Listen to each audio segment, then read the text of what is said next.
Hi folks, and welcome to Greg's Golf Shack.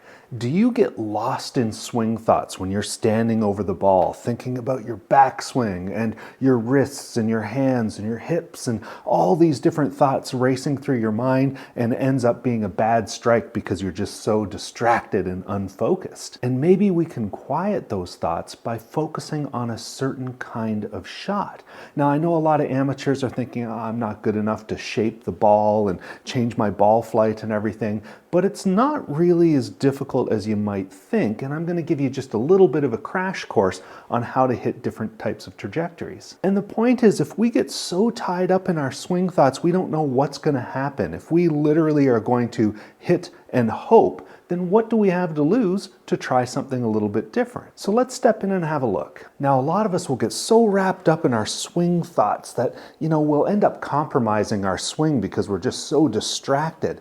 And a lot of us really try to focus on the straight shot. We just want to hit the ball straight. And the reality is, that's one of the most difficult shots in golf, is hitting it dead straight, because you have to get everything in perfect alignment. It's like the planets need to align to have all the face angles and path angles and everything just perfectly straight.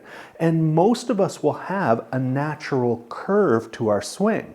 So my advice is, if you have a natural draw or a natural fade, even if it's a slice or a hook, it's best to try and tame that and use that out on the course. But it doesn't mean that we can't add a few more shots to our repertoire. Now, I'm not going to get into the details of these shots to tell you, how to hit a specific amount of curve or height or anything like that. This is just sort of the basic fundamentals, and you'll have to go to the driving range with your own unique swing and swing path to see how much effect this shot shaping has in your game. And I've got a video that goes into a little bit more detail about hitting draws and fades, and I'll include a link below. So the goal is to just use your own unique swing. I don't want you to try and manipulate your swing. All we're going to change is the face angle of the club and our stance, where we're aligned, meaning our swing path.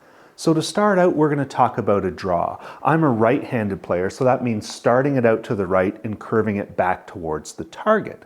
And what we're going to do is point our alignment off to the right there for a right-handed player. Then I'm going to take my club face and I'm going to close it and re-grip my club so the face is closed. Now, the angle of the club face generally determines where the ball will start, the starting line. But again, experiment on the range for the amount of curvature.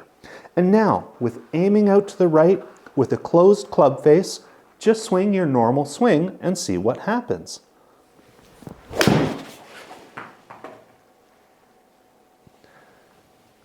And there you go. You can see that's a nice draw, a nice controlled curvature, and I didn't really have to manipulate my swing too much. Now for a fade, we're going to do the opposite. We're going to set our alignment away from the target. For a right-handed player, that means left of the target. And then we're going to take our club face and we're going to open it and then re-grip. We don't want to just turn our hands over because they'll end up coming back.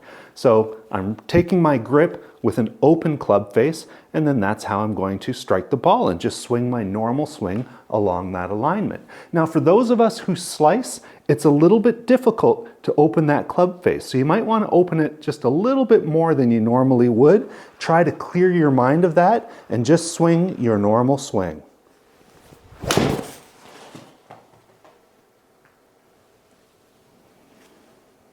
And there we have a nice fade. It started away from the target and worked its way back in. A nice little curvature there. Now, it's good to note that a draw will generally go a little bit longer and a fade will go a little bit shorter. So take that into account when you're choosing your club. Now it gets a little bit fun with hitting the ball higher or lower. And we don't have to change too much in our swing, just the position of the ball in our stance and the limit of our follow through. So we're going to start with a lower shot, and what I'm going to do is move the ball back into my stance a little bit. And when it comes to my follow through, I want to keep my follow through low. So a low shot, low follow through. All right? And then just hit your normal shot.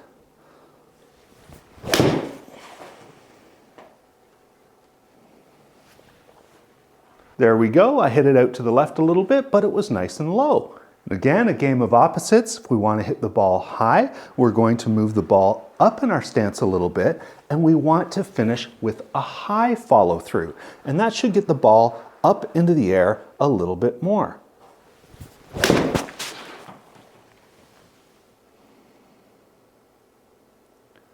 There we go. We can see that one goes a little bit higher. Now the cool thing is we can start focusing our thoughts on a certain kind of shot and something we're trying to do rather than just hit and hope and get all caught up in all our little details of the swing. We have a couple of fundamentals we're focusing on to try and hit a certain kind of shot. And if we don't actually execute the shot, that's okay. Good chance we were going to miss hit it anyway, and the result might be all right. So one good thing you can try is to call your shot. If it doesn't work out, big deal. But call it out either in your mind or say it out loud. Just like you would in billiards, 8-ball in the corner pocket. Try and call your shot. I'm going to draw this out, start it over the bunker on the right, and curl it back into the fairway. And see if it executes. Then, if it actually works out, you can call that a good shot. And something else that's really cool about these shots is you can start mixing those together into combinations to hit a low draw or a high fade. And that gives you lots of different things to try out on the course. And if you start executing it, it's going to build some confidence. So I'm going to call a shot. I'm going to try a low draw here. So I'm going to combine all those things. Ball back in my stance. I'm going to aim my alignment out to the right. I'm going to close my club face, and I'm going to have a short follow through. Let's see how it works out.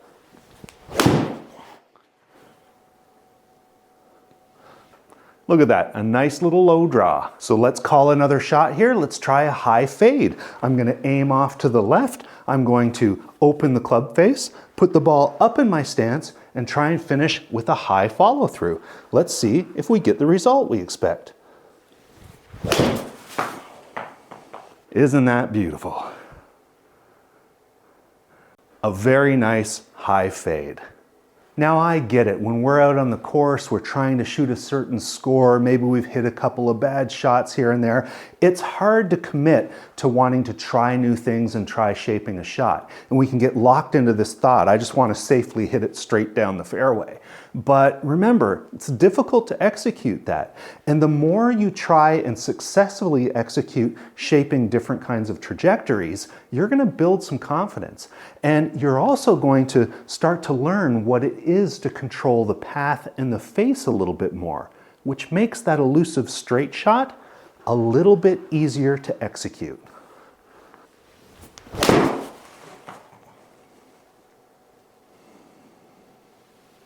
Not bad, a little bit left, but it flew really straight. So I hope that gives you an opportunity to try some new things and build some confidence. Plus, it's really cool if you have to curve a ball around a tree or something and you can make it happen. Give it a try out on the driving range just to see how much variation you get based on your positions, how far you're aligned away from the target, how much you open or close your club face, and just experiment. I appreciate all the folks who subscribe to my channel. If you like this content, please like and subscribe, and we'll see you next time on Greg's Golf Shack.